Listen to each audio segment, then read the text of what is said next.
Well, I hope you all had an amazing Griftmas, everybody. So 2025 was a pretty wild year for film, huh? The year started off pretty crazy with the sci-fi thriller film Companion, and also DreamWorks Animation came back in a big way with Dogman, and later on this year, The Bad Guys 2. In addition to this year also brought us the biggest animated film of all time, that being Nezaw 2, which grossed over $2 billion, which is absolutely insane. This year also brought us some magnificent director-driven films such as Ryan Coogler's Sinners and also Paul Thomas Anderson's One Battle After Another. So far, those seem to be people's picks for the two best movies of the year. We also got some great anime offerings at the start of this year, such as the Miku movie and The Colors Within, and later in the year as well with the Chainsaw Man film. But obviously, just like any year, there were obviously a number of duds for films this year as well, such as Captain America Brave New World and the Lilo and Stitch remake. Also films that had wasted potential such as Him, and films that were already going to be bad from the get-go such as The Smurfs. Just like any average year in film, even though there were plenty of bad movies, there were lots of good movies you could check out and spend your hard-earned money and time on instead of focusing on the bad ones, which was perfectly great. That is, unless you're the subject of today's video, that being the anti-woke reviewer Jesterbell. For those unaware who Jesterbell is, she's an anti-woke pick-me girl that often tries to LARP as a media reviewer. If you take a cursory glance at her channel, you can see that most of her content revolves around hating pretty much any major movie that comes out in theaters. She often tries to use the exact same kinds of anti-woke talking points that channels bigger than her, such as Nerdrotic or Critical Drinker, often try to use for their audience as well, since she wants to try to capture that sort of audience in addition to them. Some of these include hood classics like her complaining about men in movies and saying there's no masculine men in movies anymore.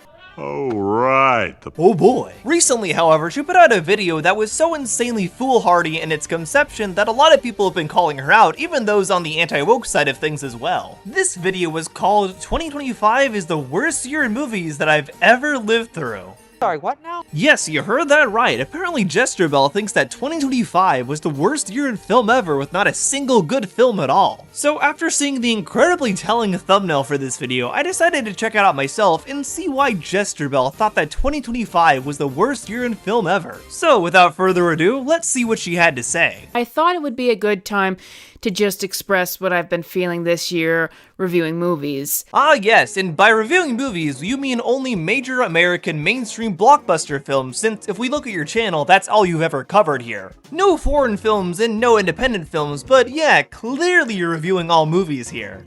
Sometimes, and I just learned not to listen to this, sometimes I get people like, you only give negative reviews towards movies, and it's like... Well, unfortunately for you, Jesterbell, all the people saying this about you are totally right, since in the last several months or so, all the videos you've made pretty much are all just negative ragebait videos about various movies. The only videos you have where you actually say you liked a film were for F1 the movie and also Frankenstein. Apart from that, it's been your usual stick of rage baiting and getting obscenely angry over a film such as Fantastic Four and Superman, which with those two, you actually did that before the films even came out. You made 10 different videos on both Superman and the Fantastic Four each, complaining about James Gunn directing Superman and also complaining about Pedro Pascal being in Fantastic Four before either movie had even come out. You were already showing your hand at just how little of an open mind and how little of a critical analysis you were gonna go into these films with. And if we even go further back on your channel, you've been doing this for a while, since you did this when X-Men 97 came out and also Elemental and Deadpool and Wolverine.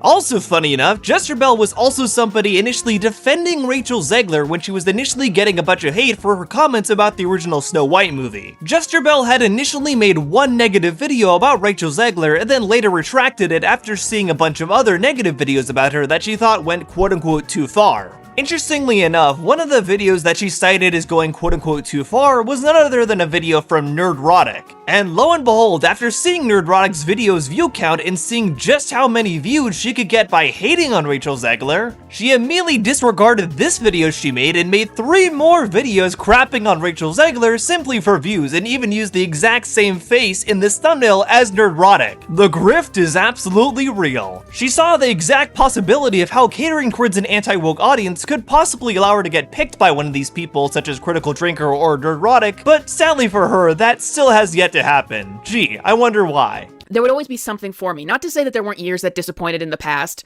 but there would always be something. Even last year, even in like years prior, like 2023, the year of the strikes, that had stuff like Oppenheimer, for example, or 2024 had Dune Part 2, even though I think aspects of that film disappoint, but it had Dune Part 2 and The Wild Robot, a movie that I absolutely love. Right off the bat here, Jesterbell claims there was only one movie in 2023 that she found actually enjoyable and only 2 in 2024 that she enjoyed as well. Right off the bat, this gives you a perfect kind of idea of just how open-minded she really is about film. In 2023, we did have Oppenheimer, sure, but we also had Across the Spider-Verse, TMNT, Mutant Mayhem, Guardians 3, Killers of the Flower Moon, Poor Things, The Boy and the Heron, Love Life, Past Lives. These are all films from 2023 that, believe it or not, also weren't all American mainstream films that were generally pretty well received by the people that saw them. Similarly, in 2024, we had I Saw the TV Glow, The Fall Guy, Inside Out 2, Honora, Alien Romulus, The Substance, Flow, and so many more that you're not mentioning here. This should give you an idea of just how limited Jesterbell's scope in film is, despite the fact she claims she's both a filmmaker and a fan of film. She makes it very clear here that she doesn't really know what she's talking about when it comes to the broader scope of film overall. And even if we're just looking at mainstream American films, she misses a lot of the films that came out in 2023 and 2024 that were received well as well. It's honestly kind of insane the vast lack of knowledge that she's displaying for the medium of film overall. Clearly, this is somebody you should be taking advice on what movie to see next from. Oh, right. There has not been a single movie in the theaters this year that I've enjoyed. This is straight up a lie, because Jesterbell gave a good review to both F1 the movie and also Frankenstein from Del Toro, both movies that came out in theaters this year. These are both theatrical films released in 2025, so thereby her saying that there was no movie released in theaters this year that she actually liked is straight up a lie. It's clear that she does want to hide the fact that she actually did enjoy some movies released theatrically this year, but she's not doing a very good job of that. Now, I want to give a caveat to that. I know that people bring up that a lot of people loved Sinners and Weapons. I have a little bit of a line in terms of like what I'm going to watch in the theater. Sinners and Weapons, there were a couple things in it that I thought I don't want to see that in the theater. Okay, so right off the bat, Jesterbell admits she didn't watch 2 of the most critically acclaimed movies of this year, Weapons and Sinners. Are you fucking dumb? If you are going to try to make the claim that every movie that you've seen this year in 2025 is a bad one, which we already proved wasn't the case given your F1 review and your Frankenstein review, the fact that you went out of your way to avoid watching 2 of the most critically acclaimed films this year, Sinners and Weapons, really is kind of telling. You can't exactly act like an authority on film from this year when you haven't seen 2 of the most critically acclaimed films of the year. Also, what exactly in Sinners made you not want to see it in particular? You mind elaborating on that? Cause given the crowd you run with, I think it might be pretty obvious what exactly in that film you wanted to avoid. It's then just the magnitude of how bad the big tentpole films that were supposedly these big tentpole films have been. This year kicked off with Captain America: Brave New World. No, this year did not start off with Captain America: Brave New World. This year started off with Companion, Better Man, and Dog Man in January of 2025. Better Man was actually a pretty decent and unique music biopic about the British singer Robbie Williams that unfortunately ended up being a big flop for Paramount. But let's take a step back and not use box office to determine whether a film is actually good or not, Jesterbell. Better Man was actually pretty well received by those who actually went to see it, with some absolutely gorgeous dance sequences all throughout. And also a pretty unique gimmick of having Robin Williams portrayed as a CGI monkey to sort of symbolize how he's always felt like an outcast party animal throughout most of his life. Companion is a pretty solid sci-fi thriller with a twist that I'm not going to spoil here because unfortunately they completely spoil this in the marketing for the film. Dogman is a very cute and very pleasant DreamWorks animated film inspired by the Dave Pilkey character of the same name. By all accounts, these 3 films were actually received well by those who actually went to see them, which obviously Jesterbell did not, given the fact she skipped to February when Captain America: Brave New World actually came out. That was not the film that started off 2025, so her saying that is just straight up misinformation. Also, even before Captain America 4 came out, Paddington in Peru came out, which why in the world did you skip out on that? Imagine going out of your way to watch Captain America 4 over a Paddington movie. You have to be insane to do that. But of course, this also very clearly speaks to the mentality that Jesterbell seems to have about films overall. Rather than actually avoiding a movie like Captain America 4 that seems to be getting disliked by a lot of people and perhaps going to see a movie that seems good like Paddington instead, Jesterbell went out of her way to watch Captain America 4 just so she could have something to rant about on her channel. This is an absolutely mind-blowing mentality to have, going out of your way to watch bad movies simply because you know your audience likes to watch your rant and be very cringy in front of the camera, and it's very clear they don't actually care when you genuinely like a film, which is pretty concerning and should be a red flag for Jesterbell, but it's very clear she doesn't actually care or isn't intelligent enough to realize this. Could be either of the two, take your pick. And Snow White. So, you went out of your way once again to watch Snow White, a movie that already looked bad from the marketing, and instead of watching something like, I don't know, Looney Tunes The Day the Earth Blew Up, a much better movie that was also in theaters around this exact time, you went out of your way to watch Snow White, a movie that already was showing all the signs of being a bad movie. It's another unoriginal, soulless Disney live-action remake. It's got Gal Gadot in it. And enough champagne to fill the Nile. The 7 dwarves look like my 7 sleep paralysis demons now. You already showed you knew this film was gonna be bad as well, like I said before, with already making a ton of videos before it even came out crapping on it. And yet you went out of your way to see it anyway. Wow, absolutely insane. And later, the Minecraft movie. Like, even the films. The Minecraft movie is mid, yes, but again, that came out in April, and you know what else came out in April? Sinners, which you yourself admitted you didn't see before. If you really didn't want to see Sinners for some reason, which you didn't really explain why you didn't before, although given the crowd you run with, I do have a pretty sneaking suspicion what it was, you could have gone to see The Accountant 2, which is a pretty fun action romp starring Ben Affleck and John Bernthal. Heck, you could have seen that one early too, and at a reduced price, since some theaters were actually doing showings of that on tax day, which is how I saw it. I saw it the same exact way just about any other theater goer would, except you can actually get a discount and also see it earlier by seeing it on tax day. If you really hated the Minecraft movie that much, then you could have just not seen it and seen The Accountant 2 early instead. But of course, you didn't. This has been a terrible year at the box office. Nope, it really hasn't been a terrible year at the box office at all, given the fact that Neza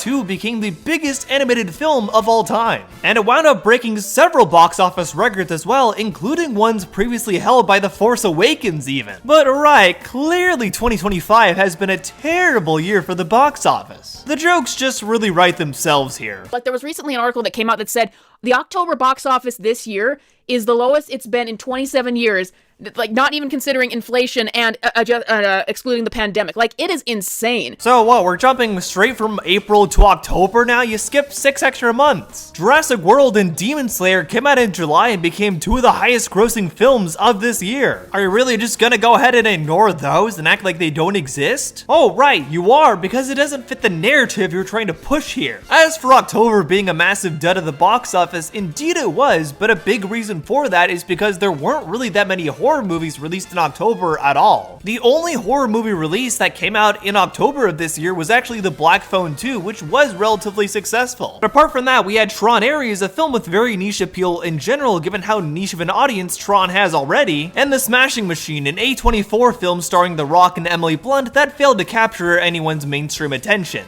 So yeah, there are very distinct reasons as to why October was such a slow month for film this year, but also the way moviegoing is changing in recent memory overall. A lot of people have gotten accustomed now to waiting for streaming or VOD for checking out a movie unless it's a big event film they want to catch in theaters. That, combined with rising ticket prices, are 2 factors that have caused a lot of people to stop going to theaters or just not go as often anymore. So unlike what Jesterbell is trying to claim here, it's not because all movies in 2025 were bad movies. That just doesn't make any sense and shows just how limited her knowledge is on the film industry overall. But even the movies that have done well at the box office, it's like the Minecraft movie, just awful. And then Lilo and Stitch live action that completely changed the ending and the point of that film. That's the highest grossing film of this year. Nope, it really isn't. The highest grossing film of this year is Neza 2, which by the way is actually a really well done animated film that I highly recommend checking out over the live action Lilo and Stitch film. Which of course, conveniently enough, Jesterbell completely ignored that movie and chose to watch the live action Lilo and Stitch instead for no real discernible reason whatsoever. She could have been catching Friendship from A24 around this time instead, which funny enough is exactly what I did in my review of Lilo & Stitch if you check that out on my channel here. I actually paid for Friendship from A24 and then walked into Lilo & Stitch since I wasn't about to give that any of my money, unlike Jesterbell apparently. Also, unlike her, I didn't go in with the intent of trying to make a clickbaity, rage-baity video about a movie I know I wouldn't like. I was actually more curious to see if Disney would try to sand down some of the more rough edges or experimental parts of the original Lilo & Stitch, given how their brand often is less experimental now. And what do you know, I actually was right if you actually check out that review of mine. Unlike Jesterbell, I'm actually a professional film critic and have been writing for 5 years about exactly this kind of subject. So instead of just plopping myself in front of a microphone with no notes and no script for about 20 minutes and ranting like Jesterbell often does, I, and really any other film critic on YouTube, actually know how to properly analyze a film. And also, the majority of us actually go to see movies we want to see, not just trying to see movies we don't want to see, which is exactly what Jesterbell does here. The grift is absolutely real. Also, she probably could have seen The Phoenician Scheme this month, which also came out the exact same month as Lilo & Stitch, and I recommend checking out The Phoenician Scheme as well. It's a great Wes Anderson joint. It's just crazy. And like, even the films that they said were better, Fantastic Four I do not think is a good movie. It failed the Fantastic Four again. Yeah, funny you say that because you were already hating on this film months before it even came out. You made videos months in advance hating on the Fantastic Four movie in general and claiming that Pedro Pascal was going to be a disaster in the film and claiming the film was going to be a disgrace for the Fantastic Four yet again. All of this while the film wasn't even out yet for you to judge and is something that a film critic should really never do. Or at least somebody who's a real film critic, which it's very clear you're not. Everything this year has been a disaster, and one of the films that I was actually looking forward to because the trailers look good was Tron Ares. The trailers of that look good, and then we all know how that turned out. There were plenty of films that were received well that you could have checked out before Tron Ares, like One Battle After Another, the fantastic Paul Thomas Anderson film that for me is probably my pick for movie of the year. You could have gone to see Life of Chuck, a fantastically life-affirming, uplifting movie that is based on a Stephen King short story of the same name. You could have gone to see The Bad Guys 2, a fantastic follow-up to the already really good original film, or The Naked Gun, which is probably the funniest movie of the year. All these came out before the release of Tron Ares, yet you mysteriously avoided all of them and haven't talked about them whatsoever in your video. Huh. Shocker. And going back to that article with about the October box office, it was like they finally had a breakthrough because all of this time, the media has been blaming other things on the box office and all of that. It's been blaming things like COVID. And it finally started to get around to blaming the strikes for a lot of this that we are seeing now. Oh, I just remembered Elio came out this year. It's been so bad. But this time, this article finally acknowledged, hey guys, a lot of these films that have been coming out haven't been resonating with audiences, which I guess is a nice way of saying they're trash and audiences don't like them. So Jesterbell shows a very small snippet of an article talking about Tron Ares and October movies not doing well in general. But also, once again, just because October wasn't a good month at the box office, if that's really the metric you're going by for a film here, doesn't mean other films weren't successful at the box office this year in general. And also, whether a film is financially successful at the box office should not be your diehard metric as to whether a film is actually quality or not. By your logic, Transformers Dark of the Moon would be the Citizen Kane of the 21st century. Do you see how nonsensical it is to use box office numbers as an indicator as to whether a film is actually good or not? It makes absolutely no sense, but yet Jesterbell keeps going with it anyway. It really gives you an idea of just how familiar she actually is with films that aren't mainstream American blockbusters. Although, if you're at this point in the video, you've probably already seen just how familiar she is with those things in general. Yeah, there aren't a lot of films out there that resonate with audiences. And I want to just say, like, on Disney's angle, a big part of it is that they are behind on the times and they're like desperately trying to catch up. They thought a lot of this way of thinking and a lot of their version of progressivism was going to be really popular, but it's not. Once again, the article you cited said many October titles aren't resonating with audiences, not titles in general from this year. You are quite literally making stuff up here now. And I didn't realize this. I didn't know how long it was going to go, but Tron Ares is another movie that adheres to the same kind of pattern where it was going to be a male character from the original franchise is gone and the girl boss takes over, and it's all the same pattern. Tron Ares didn't contain a girl boss at all. Eve Kim may have not been the most compelling character ever, but she wasn't a girl boss. She spent most of the movie being trapped and had to be rescued by Ares at the very end, in fact. Is this going to get better next year? Because there's a whole lot more tentpole films next year.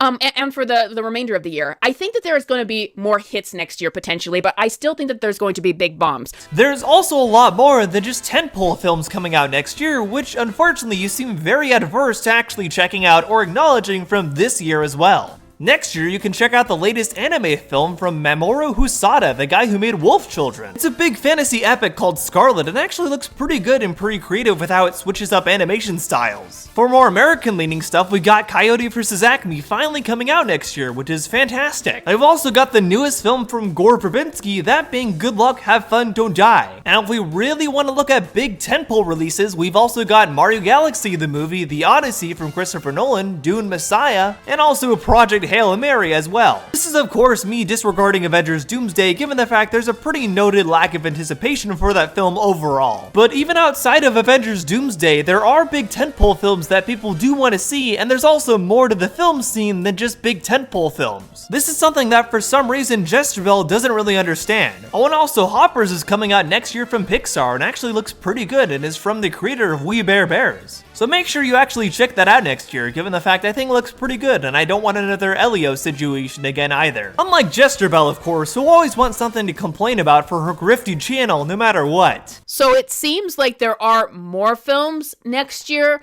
and the remainder of the year that might actually pick up, but I still think we're gonna have a lot of surprise bombs, especially from Disney. Hey, here's a bright idea. Maybe instead of complaining about modern Disney movies all the time, maybe broaden your horizons beyond movies that aren't just produced by Disney. Examples include some of the movies I brought up before, like Project Hail Mary and The Odyssey, but also Steven Spielberg's new film coming out next year as well, Disclosure Day. It looks like a very intriguing project, and obviously Steven Spielberg is no stranger to sci-fi, so it looks pretty interesting. We've also got the Bride movie coming out next year, and the Backrooms movie, both of which look pretty good as well. There's plenty of other options for films next year outside of those exclusively produced by Disney, so it's pretty interesting and pretty telling that Jesterbell keeps bringing up Disney. It's very clear that her taste in film doesn't exist much beyond the Walt Disney Company. I think that people are going to be just odd at how bad Mandalorian and Grogu as this Disney Plus streaming movie in the theaters, how badly that is going to do. And I think that is going to create such a conversation about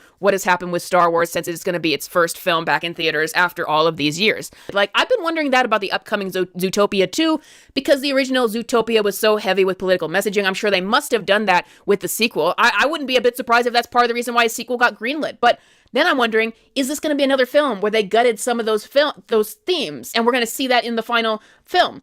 Because, like, and right now, they're saying pre-sales for Zootopia 2 do not look good. Well, that didn't age well, given the fact that Zootopia 2 became one of the highest grossing films of this year, second only to Nazar 2. It's almost like you don't make your talking points about the film before it actually comes out like a real critic does. And it's almost like a real critic doesn't base their analysis on a film simply on the box office it makes. But of course, at this point, I think we've proven pretty thoroughly that you're not a real film critic. And I think we've also proven pretty thoroughly that your experience in film is extremely limited. It just seems like there's just a whole lot left in the arsenal of Hollywood. Just so much more sludge. That sludge you're referring to is just simply Disney and IP movies. That's not the entirety of Hollywood. Maybe if you actually broadened your movie taste a little bit, you'd realize that, but unfortunately it's very clear you don't really want to do that. It's also incredibly funny because even people in her comment section of this video have been calling her out for this as well. Even they can see that it's so obvious that she doesn't actually watch that many movies in a given year.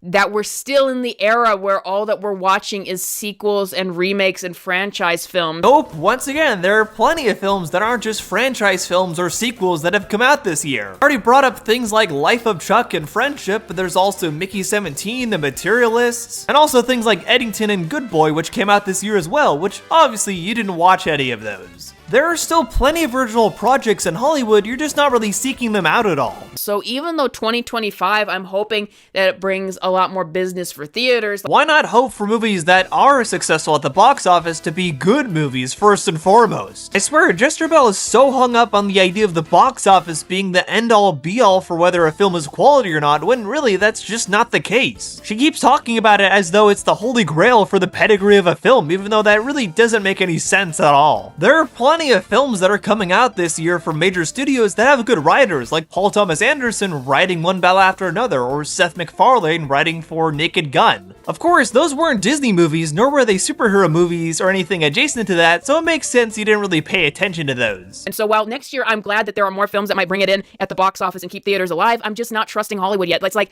how long is it going to take you to turn the ship around? How long is it going to take you to actually realize what you need to do? And what you need to do is not go to AI. You need to get rid of the idiots who are currently writing your films that are antithetical to what the audience actually wants to see, and you need to get new creatives who can actually make good works and are actually in touch with people. The Hollywood that you're referring to actually has been listening to audiences, which is exactly why IP films and sequels and remakes keep getting made. Those keep making money because, hear me out, audiences keep going to see them, so studios see that and keep making them. I know, right? What a mind-blowing concept. It's exactly why the Minecraft movie already has a sequel in development. And of course, am I saying any of these movies that make money necessarily are good? No, of course not, because unlike Jesterbell, I don't think the box office is an indicator of a good movie. But of course, the old adage does apply here that people vote with their wallets. Hollywood is always going to make more and advertise more of the things that they see people paying the most for. That's just how it works. Unfortunately, Jesterbell doesn't really seem to understand that. And she also made that very clear in a YouTube post that she made after making this video, which we'll discuss a bit later. But overall, throughout the entirety of this video, she makes it very clear that she's already coming into this discussion in bad faith, given the fact that A, she openly admits she didn't watch some of the biggest non-IP driven films of this year that also were critically acclaimed, like Weapons and Sinners, and she also didn't even watch things like One Battle After Another or The Naked Gun. She also hasn't even given some of the smaller films that were released this year and were received well a real chance, like Life of Chuck, or Companion, or Looney Tunes The Day the Earth Blew Up. There's an entire world of film out there released this year that she doesn't want to check out simply because she wants to keep pushing this narrative to her audience. But since Jesterbell doesn't want to talk about the greater scope of film this year, I think I'm gonna give you some of my favorite films this year so you can check them out for yourself as well.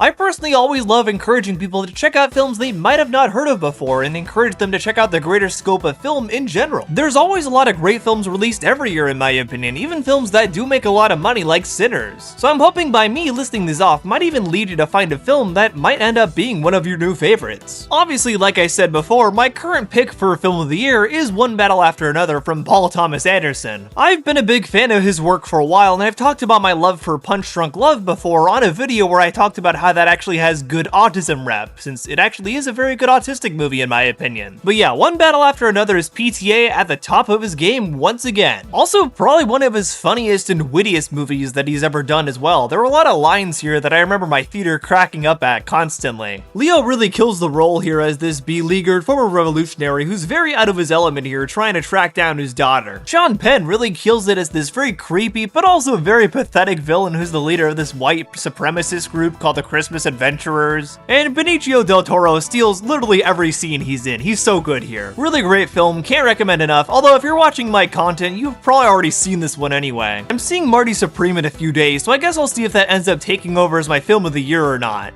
Number 2 pick for me would probably be The Colors Within, which I have also talked about on this channel before and is a great film that I don't think enough people know about. It's an anime film from the same director as A Silent Voice and is really pleasant, honestly, and very wholesome. I've already talked before about how this film has a great autistic coded character as its central protagonist, and how her unique view on the world ends up allowing her to unite and also be a friend to peers of hers who all end up becoming bandmates together in a Christian band. It's a very wholesome film, and I actually was really pleasantly surprised by this one. I can't recommend it enough, and I feel like more people need to check out The Colors Within. Sinners was an absolutely fantastic, culturally distinct film from this year that I really loved. I mean, Ryan Coogler can basically do no wrong, so I think most people expected this to be good. But man, I personally did not expect it to be this good. This really had me hooked from beginning to end.